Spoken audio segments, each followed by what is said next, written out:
The dual axis chart means you are looking for two parallel chart inside one graph visualization. You can go for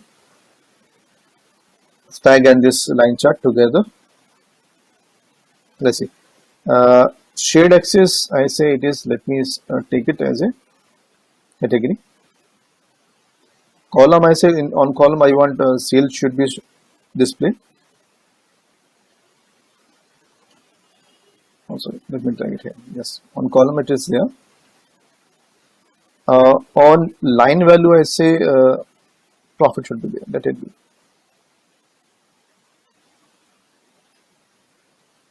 So we are creating line for profit and sales for bar. Depending on case, you can take a call. Tooltip, if you want to add, you can add a tooltip also. Let's say I am looking for subcategory. You can